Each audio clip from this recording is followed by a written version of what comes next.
उत्पत्ति अध्याय 18। अब्राहम ममरे के बांज वृक्षों के बीच कड़ी धूप के समय तंबू के द्वार पर बैठा हुआ था। तब यहोवा ने उसे दर्शन दिया। उसने आंख उठाकर दृष्टि की तो क्या देखा कि 3 पुरुष उसके सामने खड़े हैं। जब उसने उन्हें देखा तब वह उनसे भेंट करने के लिए तंबू के द्वार से दौड़ा और भूमि पर गिरकर दंडवत की और कहने लगा, हे प्रभु, यदि मुझ पर तेरी अनुग्रह की दृष्टि है तो मैं विनती करता हूं कि अपने दास के पास से चले ना जाना। मैं थोड़ा सा जल लाता हूं और आप अपने पांव धोकर इस वृक्ष के नीचे विश्राम करें। फिर मैं एक टुकड़ा रोटी ले आऊं और उससे आप अपने अपने जीव को तृप्त करें। तब उसके पश्चात आगे बढ़ें, क्योंकि आप अपने दास के पास इसीलिए पधारे हैं। उन्होंने कहा, जैसा तू कहता है वैसा ही कर। तब अब्राहम तुरंत तंबू में सारा के पास गया और कहा, 3 सा मैदा जल्दी से गूंद और फुलके बना। फिर अब्राहम गाय बैल के झुंड में दौड़ा और एक कोमल और अच्छा बछड़ा लेकर अपने सेवक को दिया और उसने जल्दी से उसे पकाया। तब उसने दूध और दही और बछड़े का मांस जो उसके पकाया था लेकर उनके आगे परोस दिया और आप वृक्ष तले उनके पास खड़ा रहा और वे खाने लगे। उन्होंने उससे पूछा, तेरी पत्नी सारा कहाँ है? उसने कहा, वह तो तंबू में है। उसने कहा, मैं वसंत ऋतु में निश्चय तेरे पास फिर आऊंगा और तेरी पत्नी सारा के एक पुत्र उत्पन्न होगा। सारा तंबू के द्वार पर जो अब्राहम के पीछे था सुन रही थी। अब्राहम और सारा दोनों बहुत बूढ़े थे और सारा का मासिक धर्म बंद हो गया था।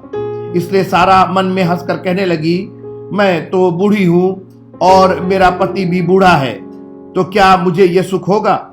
तब यहोवा ने अब्राहम से कहा, सारा यह कहकर क्यों हंसी कि क्या मेरे जो इतनी बूढ़ी हो गई हूं सचमुच एक पुत्र उत्पन्न होगा? क्या यहोवा के लिए कोई काम कठिन है? नियत समय में अर्थात वसंत ऋतु में मैं तेरे पास फिर आऊंगा और सारा के पुत्र उत्पन्न होगा।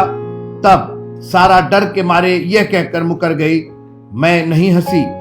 उसने कहा, नहीं, तू हंसी तो थी। यीशु मसीह के नाम में जय मसीह की जोरदार तालियां बजा करके एक बार।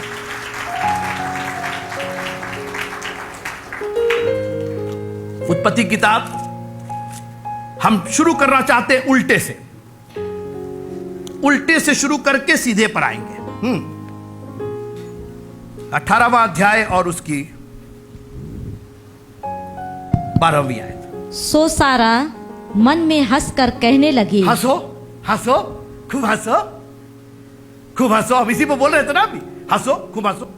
मतलब भैया इतना मैंने कहा ना, 12वां अध्याय, 13वां अध्याय, 14वां अध्याय, 15वां अध्याय, 16वां अध्याय, 17वां अध्याय और इवन 18वां अध्याय, प्रभु अपनी प्रतिज्ञा को बार बार दोहरा रहा है। और ये क्या कर रही है? हंस रही।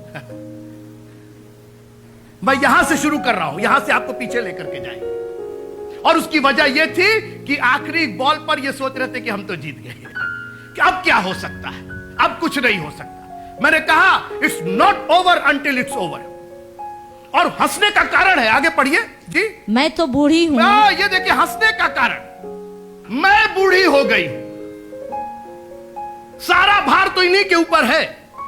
यही हम आपके दिमाग से निकालना चाहते हैं कि व्हेन गॉड टेक्स ओवर, जब प्रभु आपके जीवन में काम करता है तो ये अपना अपना करना बंद कर दीजिए। मैं बूढ़ी हो गई हूं, मैं बूढ़ी हो गई तो ये बुढ़ा गए हैं। It is not over until it's over. तुम अभी केवल बूढ़ी हुई हो, उसने तो 4 दिन के मुर्दे को जिंदगी देकर के बाहर बुलाया। अभी मरी नहीं हो सारा, तुम मरी नहीं हो। मरती तो फिर भी एक तो बात होती, कुछ कहा जा सकता था। अभी you are not dead yet, तुम केवल बूढ़ी तो हुई हो। तुम्हारे हिसाब से, तुम्हारे कैलकुलेशन से यू कैन नॉट कंसीव, तुमको बेबी नहीं हो सकता। ये तुम्हारी अपनी सोच है। तो तुम्हारी सोच में दमे कितना है? तुम्हारी सोच तो थी, इतना गलत सलत करके रख दी। मैं इस्माइल की बात कर रहा हूं, आप मेरे साथ है ना? आपको सब पिछला याद है ना? आप मेरे साथ रहते ना। ये स्टडी लीजिए, इसको आप मामूली मत समझिए। सिर्फ हम प्रचार नहीं कर रहे, ये खजाना है जो हम आप तक पहुंचा देना चाहते हैं। It will bless you.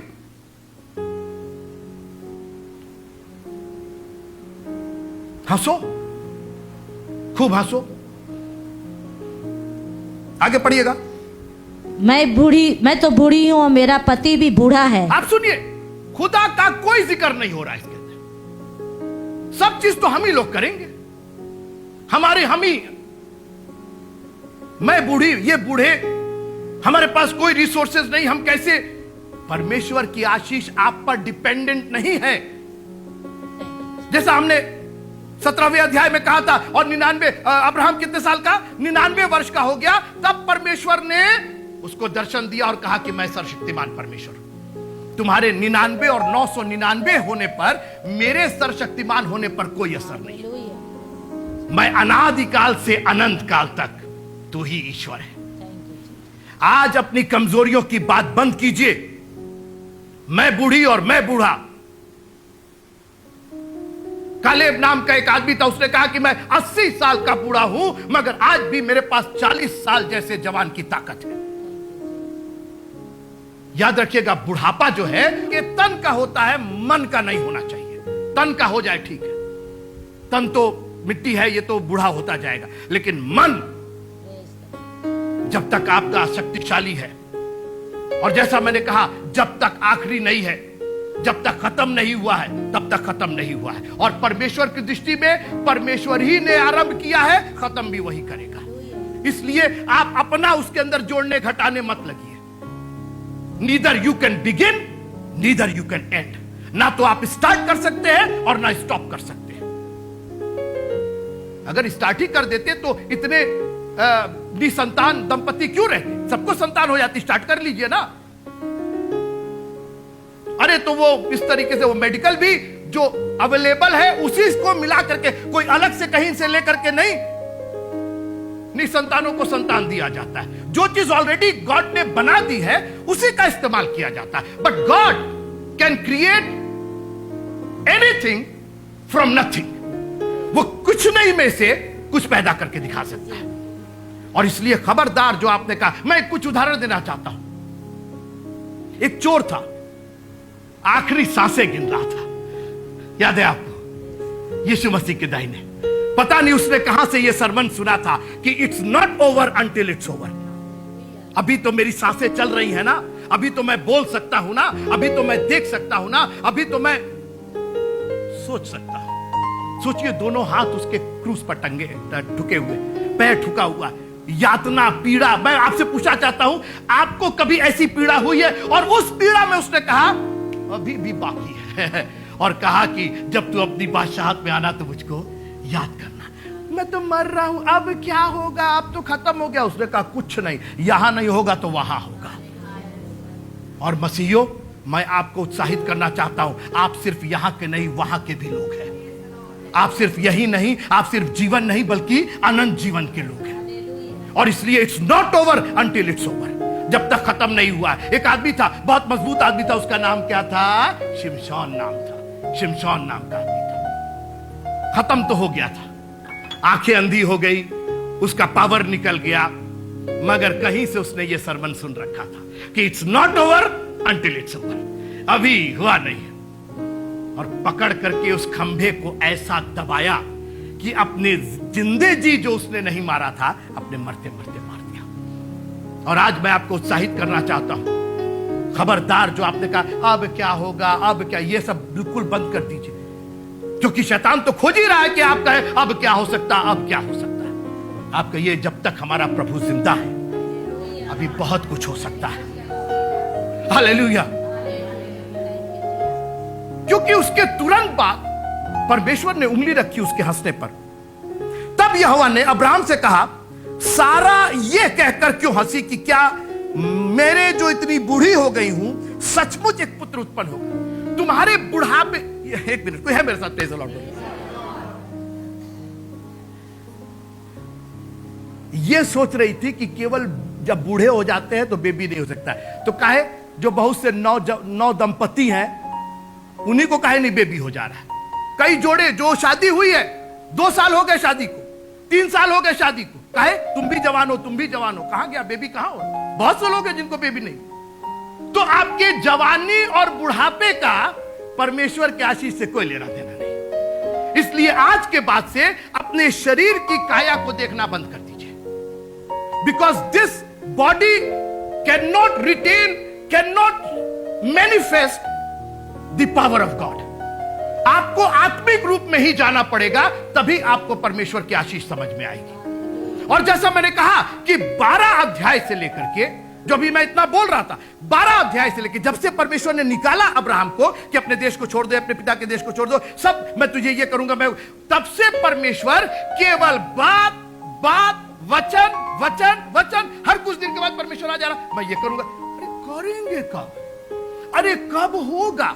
आप पढ़िए, सोचिए, 12, 13, 14, 15, 16, 17 और इवन 18वें अध्याय तक परमेश्वर केवल बात कर रहा है, केवल वचन कर रहा है। याद रखिएगा, जब तक आपको वचन में विश्वास नहीं होगा, उसका मैनिफेस्टेशन नहीं होगा। कोई है मेरे साथ? जब तक आप बीज को बीज नहीं समझेंगे, बीज का महत्व नहीं समझेंगे, आप बीज लिए फेंक दिए, भाई ये क्या चीज है, ये क्या चीज, आप बीज को आप फेंकते जा रहे। The day you understand the power of the seed, सीधी सी बात है, हमने आपको बीज दिया, आप उठा करके फेंक दीजिए और कह दीजिए कितना आपके अंदर, आपके खेत में वो फसल होगा। आप जिस दिन ये समझे, फेंको नहीं बाबा, अरे ये तो बीज है, जिस दिन आपको बीज समझ में आ जाएगा, अभी तक तो आपको बिया समझ में आ रहा है, अरे ये खरबूजे का बिया फेंक दो, ये आम की गुठली है फेंक दो, लेकिन जिस दिन आपको समझ में आ गया, वेट, अरे भैया ये बीज है, बीज, और इसके बोने से ही फसल पैदा होती। द डे यू अंडरस्टैंड, एक बच्चा है, उसको आप बीज दे दीजिए, गेहूं का बीज दे दिए किसी का, वो बच्चा जब तक है क्या जान रहा है, उसके लिए वो चीज केवल खेलने की एक चीज है, खेल रहा है, उस बीज से खेल रहा है। No harvest is coming because he doesn't understand the power of that seed. और हम और आप इनको केवल कहानी के समान पढ़ते हैं, संडे स्कूल की कहानी, इनकी कहानी, उनकी कहानी, और हम लोग खेल रहे हैं, बीज से खेल रहे हैं, वी डोंट अंडरस्टैंड। लेकिन वही बीज जब एक किसान, अरे बाबा ये भैया ये कहां से पाए, ये कहां, अभी मैं यूएस से वो लेकर के आया, खीरे का बीज लेकर के आया, खीरे का बीज लेकर, और मैं, मेरे एक फ्रेंड है, वो मंगवाए थे, तो हमने उनको दिया, कह रहे अरे भैया, अरे गजब का, वो लगे उसका पढ़ने, उसमें क्या क्या जो लिखा था, वो ये, वो कह रही ये तो देखिए, वो कहे भैया ये हमको दे दीजिए, हमको दे दीजिए, because he understand the power of that. जो बीज क्या, जो उसका क्यूकम्बर, खीरे का बीज क्या, छोटा छोटा बीज, हमारे लिए कुछ नहीं, क्या है तो भैया क्या फेंको इसको, नहीं, क्या बोल रहे हैं, अरे पूरा उगेगा, फेंकिए नहीं, दे दीजिए हमको, अरे फेंक दीजिए, फेंक, हम तो फेंक दे रहे हैं। लेकिन उनको उसका पावर समझ में आ गया, महीन महीन बीज, छोटा छोटा, अरे भैया आप फिर फेंके ना, हम आपको खिला खिला कर दिखाएंगे इसमें, because he understand the power of the seed.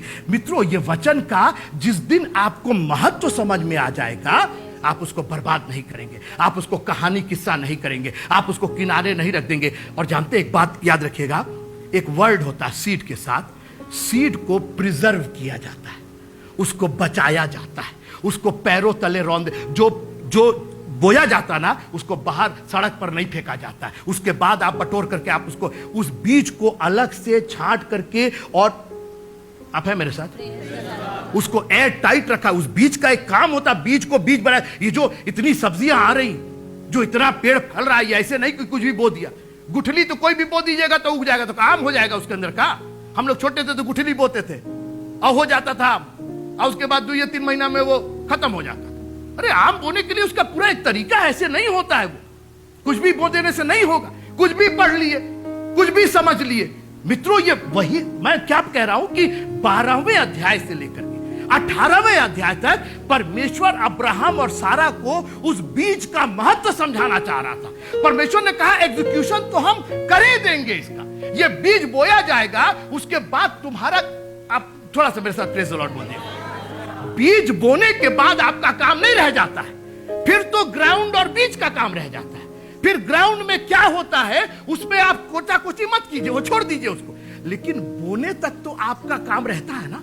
आपको समझना पड़ेगा कि आपको क्या हार्वेस्ट चाहिए, क्या आपको फसल चाहिए और कौन सा बीज आप बो रहे। पहले ये तय कर लीजिए, जब ये तय हो जाएगा तो उगना तो हो ही जाएगा। और वही परमेश्वर 12वें अध्याय से 18वें अध्याय तक अब्राहम को, सारा को बार बार समझा रहा था, अब्राहम मेरी बात को तुम हल्का मत समझो बाबू, क्योंकि जब मेरी बात का एग्जीक्यूशन होगा ना तो समाने की जगह नहीं होगी तुम्हारे पास। जब मेरी आशीषें, कोई है मेरे साथ, जब मेरी आशीषों, और समाने की बात कर रहे, आज ना अब्राहम है ना सारा है। ये देखिए यहां पर, ये देखिए अब्राहम की आशीष हजारों साल से आज तक चली आ रही है, समाने की जगह नहीं हो रही है। मित्रों बता रहे हैं, जो लोग कैलकुलेट कर रहे हैं, बोले एक दिन दुनिया में इतने लोग हो जाएंगे कि दुनिया छोटी हो जाएगी, लोग बढ़ जाएंगे। तो लोग चांद पर जा रहे हैं, कहां रहने की बात करें। मैं क्या कहना चाह रहा हूं, खुदावंद पहले अपने वचन में आपको जड़ पकड़वा देना चाहता है। जिस दिन आप जड़ पकड़ लेंगे, कोई है मेरे साथ,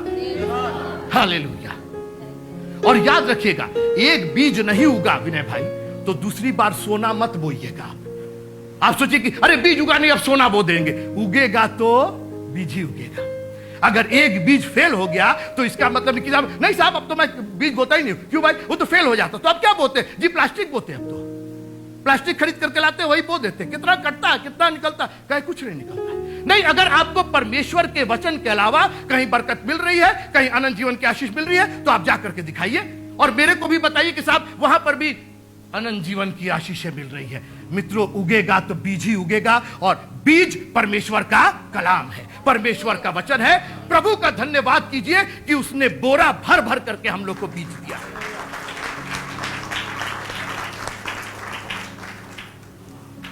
और परमेश्वर ने कहा, सुनिएगा, हंसी क्या मेरे इतनी बूढ़ी होगी, सचमुच एक पुत्र होगा, क्या यहोवा के लिए कोई काम। इसको अपनी जिंदगी का एक लाइनर बना लीजिएगा, अपने व्हाट्सएप के प्रोफाइल में डाल लीजिएगा कि क्या यहोवा के लिए कोई काम कठिन है। जब आपको कोई काम कठिन लगे, जब आपको अपना बुढ़ापा नजर आने लगे, जब आपको अपनी कमजोरी नजर आने लगे, जब आपको अपनी सीमा खत्म होने नजर आने लगे, जब आपके रुपए पैसे चुकने लगे, जब आपको डॉक्टरों ने कह दिया भैया आप कुछ नहीं हो सकता है, एक काम कीजिए, क्या यहोवा के लिए कोई काम कठिन है। और याद रखिएगा, कई बार अगर यहां काम नहीं होगा तो कहा कि वहां लेके चलेंगे। आखिर जो चोर था उसको यही ना कहा कि तू आज ही मेरे साथ ना यरूशलेम में होगा, आज ही मेरे साथ तू रेस्टोरेंट में होगा। क्या बोला कि आज ही तू मेरे साथ फिरदौस में होगा, स्वर्गलोक में होगा। इस दुनिया ने तो मार के ठोक दिया है तुमको, लेकिन मैं एक ऐसा प्रभु हूं जो यहीं से तुमको स्वर्गलोक लेके चला जाए। It's not over until it's over. सारा, तुम एक बैड एग्जाम्पल मत छोड़ो। वहीं पर परमेश्वर ने अपने वचन के द्वारा फिर सारा को दिया। क्या यहोवा के लिए कोई बात कठिन है? दो तीन बात इसके पीछे की कह के खत्म करना चाहता हूं। आइए पढ़ते हैं 18वां अध्याय। अब्राहम ममरे के बांज वृक्षों के बीच कड़ी धूप के समय तंबू के द्वार पर बैठा हुआ था।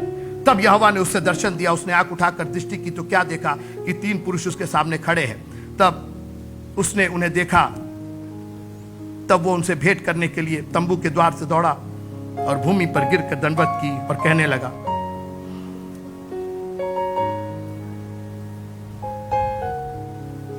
अब्राहम कोई मामूली आदमी नहीं था। सुनते रहिएगा, थोड़ी देर मेरे साथ रहिए।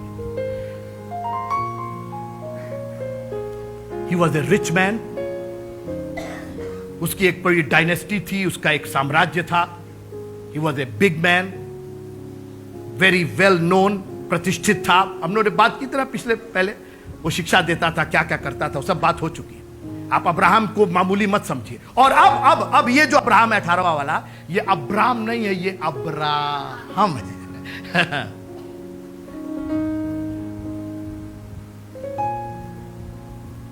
ऐसा आदमी किसी के भी सामने जाके गिर जाएगा, किसी को भी साष्टांग प्रणाम कर लेगा। सर, वो खुद अपने में एक पर्सनैलिटी है। अब तो वो उसी के सामने झुकेगा जो उससे बड़ी पर्सनैलिटी होगी। देखिए, बात कितने सिंपल तरीके से लिखी गई है, लेकिन कितनी गहराई है कि अब्राहम ने किसी को नहीं देख लिया। जब उसने 3 पुरुष को देखा तो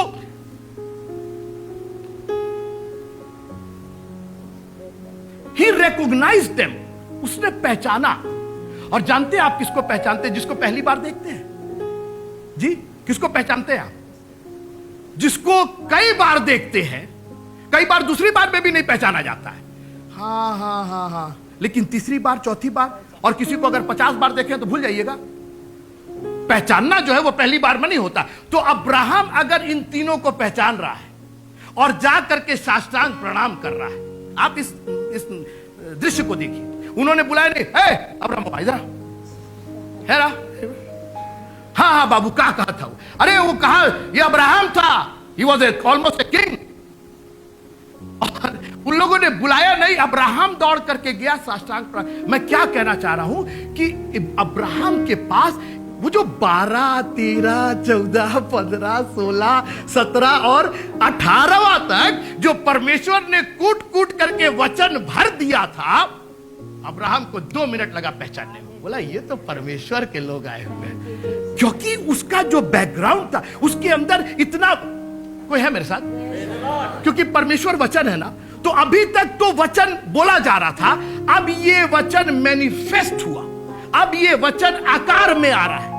ये थियोफेनिक एक आकार परमेश्वर ने लिया, उसका एक अलौकिक, जिसको जो मनुष्य का रूप तो था लेकिन मनुष्य नहीं था, वो एक अलौकिक था। Only God can do it. और अभी भी जो बाइबल के स्कॉलर्स है वो इन 3 जो फिगर है, ये जो 3 लोग आए थे, इसको डिफाइन करने की कोशिश कर रहे हैं कि इन्होंने खाया भी पिया भी, तो ये मनुष्य थे या अलौकिक थे, क्या थे, क्योंकि परमेश्वर ने दर्शन दिया। खैर, बात इसकी नहीं है, बात इसकी है कि अब्राहम उनको पहचान गया, क्योंकि अब्राहम उस वचन को कई बार देख चुका था। और मैं आपसे आज निवेदन करना चाहता हूं मित्रों, हालेलुया, इस वचन को कई बार देखिएगा, तो जब जरूरत पड़ेगी ना और वचन आपके सामने खड़े होगा, तो आपको पहचानने में देर नहीं लगेगी। एंड ऑफ, मेरी बात आप है मेरे साथ? और आप सुनिए मेरी बात, सुनिए आप मेरी बात। और उसी पहचान ने एक, अब अब्राहम अगर नहीं पहचाना, कौन है भगा भाग, हमसे कोई मत, क्योंकि अब्राहम पहचान नहीं रहा, तो वो वहीं से चले जाते।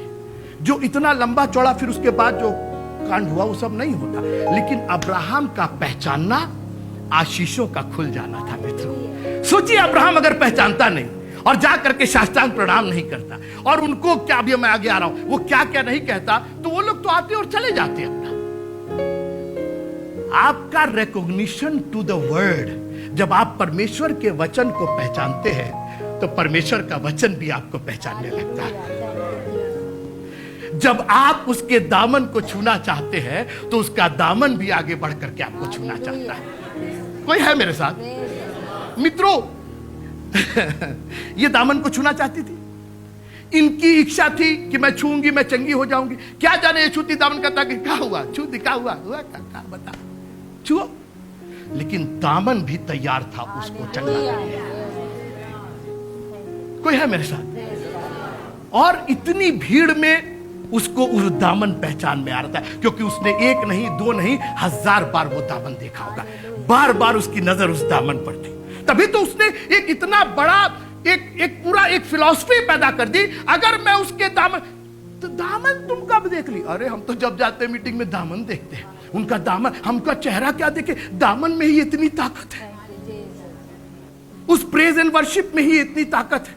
मैं सिर्फ उस प्रेज एंड वर्शिप में शामिल हो जाऊंगी, मेरी बीमारी दूर हो जाएगी। आप मेरी बात समझ रहे? She recognise the power in the hem of his garment. आप किसी आदमी का दामन क्या देख रहे हैं, हेम क्या देख रहे हैं? अरे उस आदमी को, अब मैं उनके चेहरे पर हाथ रख दूंगी और मैं उनके साथ सेल्फी ले लूंगी और ये नहीं। उसने कहा उस दामन में ही इतनी ताकत है। अभी चेहरे की तो बात छोड़ दीजिए, वो क्या गाना गाते हैं, तेरे चेहरे में है जो बात, तेरे चेहरे, उसके चेहरे तक आप कहां पहुंचे? अभी तो दामन को ही छू करके देखिए उसके। The fringe, the hem of his garment has so much power that he can bless you forever and ever. उसके एक बात में इतनी ताकत है। साष्टांग प्रणाम किया,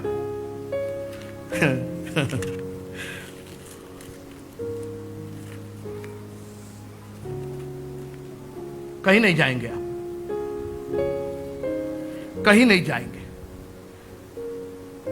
साष्टांग प्रणाम किया, फिर कहा कि सर क्या करें, आप लोग को हम बुलाना चाह रहे हैं लेकिन हम बड़ा बिजी हैं, अभी शॉपिंग करने जाना है। हाँ, आज टिकट लिए हैं, 3 से 6 का टिकट लिए हैं। हाँ, उसमें जाना है, तो हम बुलाना तो चाह रहे हैं, आप लोग को पहचान रहे हैं हम। नहीं हम पहचान रहे हैं, चर्च को हम पहचानते हैं, ऐसी बात नहीं। 10 बजे से तो वो 3 पुरुष कहते हैं ऐसा है, तब 3 से 6 ही में रह जाओ तो वहीं पर। उसने कहा सर आप कोई है मेरे साथ? प्रभु ने कोई इनविटेशन नहीं दिया था कि पहले से नहीं अरे सर पहले से बताना चाहिए था, आप आ रहे थे, जान रहे हम बड़े आदमी ना हैं। हाँ, हम बड़े आदमी हैं। हाँ, हमारे पास बड़ा इनविटेशन होता है, आप लोग बताए नहीं। देखिए चले आ रहे हैं धूप में, अब इस समय तो नहीं, बाद में देखिए आइएगा तो फिर देखा जाएगा। उसने कहा सर हम कितने भी बड़े होंगे, तू राजाओं का राजा और प्रभुओं का प्रभु है। हमारे सारे कार्यक्रम एक तरफ है, आप हमारे यहां पधारेंगे। आप बोलिए पहले से कोई एजेंडा नहीं था। अरे पहले से बताना चाहिए था, मीटिंग करने चले आए, पादी साहब चले आए, बोले हम दुआ करेंगे, प्रार्थना करेंगे। कोई है मेरे साथ? मित्रों ये बताइए, बीमारी आती है तो आपको पहले से बता करके आती है, दुख मुसीबत पहले से बता करके आते हैं, प्रॉब्लम्स आपको बता करके आती है, दरवाजे पर नॉक करके आती है। No, so when the problems can come uninvited, क्यों नहीं प्रभु आ सकता? और प्रभु ने तो कहा कि मैं तो द्वार पर खटखटा रहा। आप सुनते रहिए, एक एक बात की बात है ये। अब्राहम ने कहा सर कहीं नहीं जाएंगे आप, आज मेरे घर में आएंगे। और मैं आपको चैलेंज करना चाहता हूं, अपना घर खुदावंद के लोगों के लिए खोलिए, पवित्र आत्मा के लिए खोलिए, उसकी आराधना के लिए खोलिए, उसकी स्तुति के लिए खोलिए, क्योंकि उसी घर में बैठ करके उन्होंने वो बात कह दी जो आज तक हम लोग एंजॉय कर रहे हैं। अगर अब्राहम वहां पर चूक गया होता, अरे सर हो गया, जाने दीजिए, फिर कभी आइएगा, आज नहीं, और फला जैसे हम लोग करते हैं ना, आज चर्च नहीं आ पाए, ये था वो था, मतलब बाकी कार्यक्रम चर्च पर हावी हो जाते हैं। कहां? चर्च बाकी कार्यक्रम पर हावी होना चाहिए। बाकी को ये कहना चाहिए कि सर 10 से 12 तक छूइएगा मत हमको, उसके बाद जो कार्यक्रम कराना है करा लीजिए, जो फीता कटवाना है कटवा लीजिए, जो प्रोग्राम होगा करवा लीजिएगा, नॉट फ्रॉम 10 to 12। उस पर कोई चीज भारी नहीं होगी। और इसकी आशीष मित्रों, इसकी आशीष कहीं जाएगी नहीं। हालेलुया।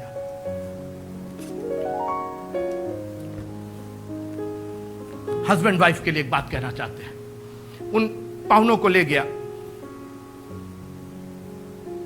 आधे हस्बैंड तो इसी से डरे रहते हैं कि अब जाके बोल देंगे तो कहेंगे आप ना किसी को भी उठा के लेके चले।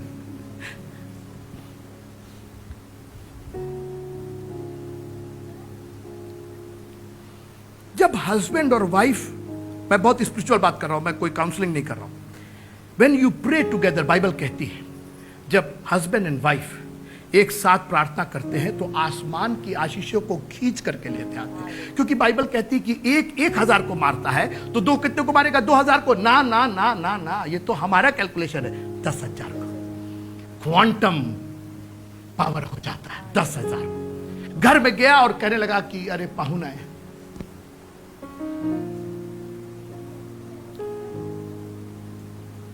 कुछ बना दिया जाए, बजाय कॉन्फ्लिक्ट करने के।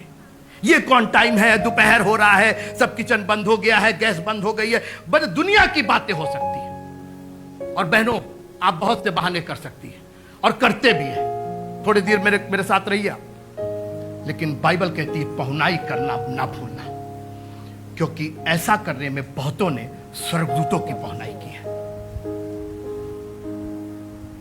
आपके घर कोई आए बगैर खाए, इतना तो खुदा ने आपको दिया है। देखिए बहाने तो आप बहुत बना सकते हैं। नहीं है, अरे एक तो स्त्री थी, उसके पास थोड़ा सा आटा थोड़ा सा तेल था, उसने भी बहाना बनाया, लेकिन जब कहा गया कि बना कर ले आओ, वो लेकर के आई। वो स्त्री बहुत सी यहां पर बहती हुई बहनों के लिए एक आदर्श है। ये बहाना नहीं चलेगा कि है नहीं और था नहीं और ये नहीं। और मैं ये अपने लिए कह सकता हूं कि आज मेरे पास जो आशीष है वो मेरे मम्मी पापा की आशीष है। मेरे घर में जो बरकत है, खाने की जो बरकत है, खाने वाले से ज्यादा खाना है, वो मेरे मम्मी गांव में रहते थे, नहीं मिलता था मित्रों, कुछ नहीं मिलता था उस जमाने में। मेरी मम्मी लकड़ी, गीली लकड़ी पर चूल्हा जला जला करके, खैर उस वक्त वही था, वही उनके लिए ठीक था, बट शी नेवर मेड। मेरे पापा के कंधे से, जब मेरे पापा प्रीचर थे, बहुत से प्रीचर आते थे गांव देहात, ये वो हेन तेन, रात में 12 बजे 1 बजे, मतलब odd times, every time. But मेरी मम्मी ने कभी, मुझको तो नहीं याद है कि कभी उस चीज के लिए कहा, अरे कहां इन लोग को बुला लेते, अरे प्रचारक लोग कहां से चले आते, अरे क्या कोई नौकर नहीं है कोई। मेरी मम्मी उठ करके खाना बनाती थी।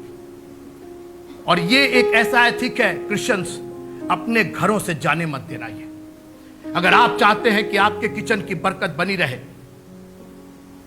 तो पहुनाई करना ना भूलना, कोई भी क्यों ना हो। खुदा ने अगर आपको इस लायक बनाया, एक मिनट, उस स्त्री के पास थोड़ा सा तेल और थोड़ा सा आटा तो था ना। अभी खत्म नहीं, मैंने क्या कहा, it's not over until it's over. अभी खत्म नहीं हुआ है। उसने नहीं कहा कि सर बोतल बिल्कुल खाली है, कुप्पी खाली है और मटका खाली। उसने कहा सर थोड़ा सा तो है। बोला उतना काफी है।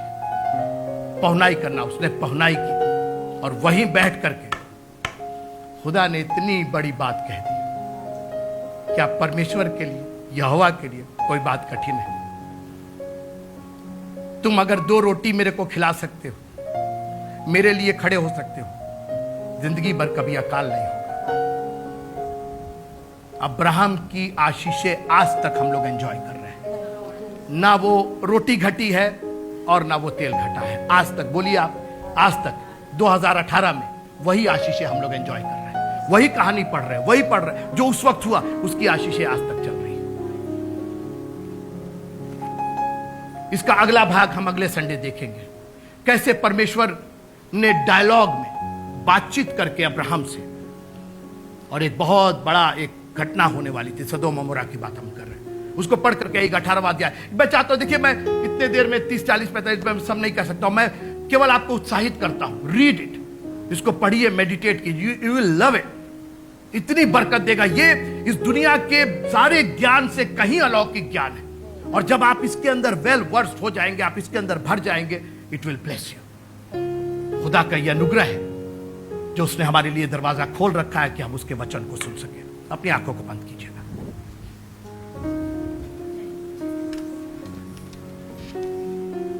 प्रभु अपने वचन में इतना गहरा उतार दीजिए कि जब तू कहे खुदावन तो हमें हंसी ना आए, हम ये ना सोचे कि ऐसा कैसे हो सकता है, वैसा कैसे हो सकता है, क्योंकि ना तो बल से ना शक्ति से, पर तेरी आत्मा के द्वारा यह होगा। हमें माफ कीजिएगा अगर हमने कहीं अपना बल लगाया है और अपना बल लगा के निराश हो गए हैं कि मैं तो बूढ़ी हो गई हूं, ये बूढ़े हो गए हैं, क्योंकि ये हमारी ओर से नहीं, परमेश्वर की ओर से हुआ है और हमारे देखने में अद्भुत है। मैं नहीं जानता हूं कि आज आप कहां कमजोरी महसूस कर रहे हैं, अपने फाइनेंसेस में, अपने फैमिली में, अपने हेल्थ में, आई डोंट नो, कमजोरी हो सकती है, लेकिन आज खुदावंत उस कमजोरी में भी छुआ जा सकने वाला महायाजक है।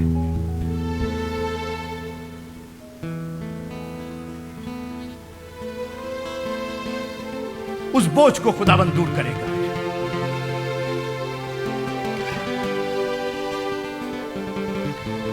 जीवन के हर एक पहलू को हमारा प्रभु मजबूत बनाने के लिए तैयार है। खबरदार जो आपने कभी कहा कि प्रभु ये नहीं हो सकता, हां यह जरूर है कि उसकी इच्छा के अनुसार मांगिएगा, और उसकी इच्छा के अनुसार मांगना यही है कि तेरी इच्छा पूरी हो जाए। Thank you Jesus. आज के वचन पर आशीष दीजिएगा खुदावंद, और हमें तैयार कीजिएगा कि हम तेरे वचन में और भी गहरे उतरते चले जाएं। पहुनाई करना ना भूले, तुझे पहचाने खुदावंद। Thank you Jesus. हालेलुया। यीशु मसीह के नाम से मांगते हैं, आमीन।